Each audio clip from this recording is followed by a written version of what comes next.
Thank you, Mr. Prime Minister. Now I'd like to bring up now the first speaker for the Berlin Debating Unit, the Shadow Prime Minister, Calito Pucker.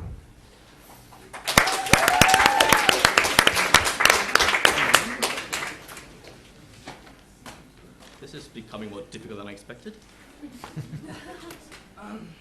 Okay. So, well, ladies and gentlemen, fellow panel members, dear judges, honorary opposition. Since my previous speaker has been so keen on German cuisine, let me tell him our secret. It's overcooking meat, burning it in a frying pan until it becomes unedible, basically, and adding some sauerkraut for the final touch. If you really want to emulate it, feel free to do so, but I don't think the average French person will even touch that. But now let me introduce you first to this debate a little. What we're going to do, as you might have gathered from the last debate, is we're going to debate against the motion. We're going to say France should really not become more German, and we've got our good reasons. And they're going to try to oppose it and try to convince you of the opposite. And what they really have to do, therefore, is they have to find something that's really German, that's inherently German, and say the French should emulate it. Now, in order to get these qualities, they will first have to take a look at what makes German German, what is really German. And of course one could go into the direction of market liberalization, but is that really German? No, US is doing it, UK is doing it, the Netherlands is doing it, the list is endless. We could go to budget discipline, and okay, I really hope that is not purely German. Let's see that develop in the next couple of years towards not being German at all. And I don't believe it is German right at the moment, as we see several countries imposing austerity measures and so on and so forth. And then there's also heightening export rates, basically taking the German economic model. That's what they can do, and that's me perpetuating a German stereotype speaking about economics. Now, so what this debate really boils down to is, on the one hand, it's culture, and point of information. No, thank you. And with culture, I do mean beer, pretzels, bratwurst, self-discipline, and punctuality. Point of information, sir. Sure, yes, please. What is your definition of culture behind pretzels? Culture behind pretzels. Culture behind pretzels didn't seem to exist in your previous speech.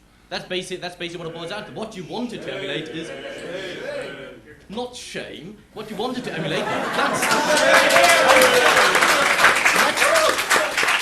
Let me basically reiterate what the Prime Minister has said. He has said, we want German cuisine to take over in France a little. We want them to kind of learn from this stuff. We want German accordions, this kind of stuff, just enriching French culture.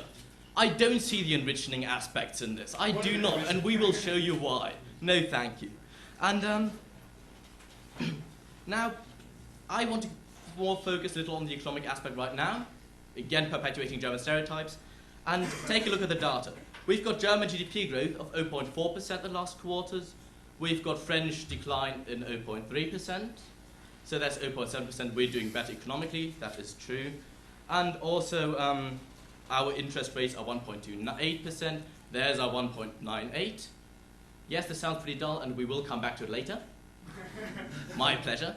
And so basically, it is better economically speaking to be German nowadays. It really is. That's simply the case. We've got more money, and probably, I hope that he will also say that they want more money, and that is why they should also adopt the German economic model, basically, in a way, which I think this debate would probably develop into.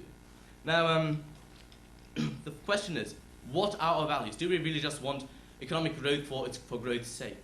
We have to kind of realize that money is simply a vehicle in order to get indeed utility, to get happiness, which is what my friend Matthias is going to be speaking about.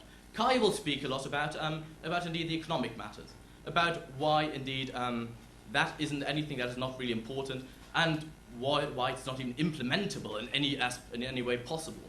Beck is going to speak also a lot about pride and history of the French, and yeah, well, you see how this is not going to mix with the Germans. You can't just simply change this against basically French culture. You can't just change it. It's this implemented from top down, just saying, hey, you should become more German. Because if you go out on the streets of Paris now, and you ask them a simple question, do you want to be more German? What are the answers you're likely to get? Oh yes, I want sauerkraut. Please give me that. I don't think so. Now seriously, what does the state but its people? Do the people of France want more Germany in them? I don't think so, because the French are a proud nation. They're a good nation. They've got a rich culture. They've got actually quite a good economic model. They've got quite a good political system. They actually care about the people. While we have not exactly the opposite, but we kind of go into the opposite direction. And also, when it comes to overall happiness, believe me, I'm German. We are not. It is not nice to stand around socially awkward in the corner, not knowing how to engage in conversations in a good way.